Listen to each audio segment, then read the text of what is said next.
Sakalayan Gunarnavasya Vande Guru Sri Charanaravindan.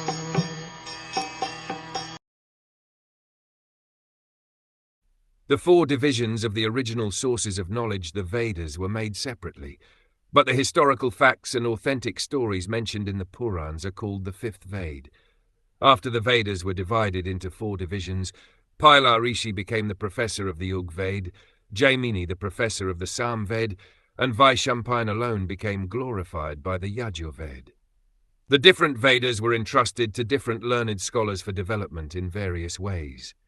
The Sumantu Muni Angi, who was very devotedly engaged, was entrusted with the Athar Ved, and my father, Romaharshan, was entrusted with the Purans and historical record.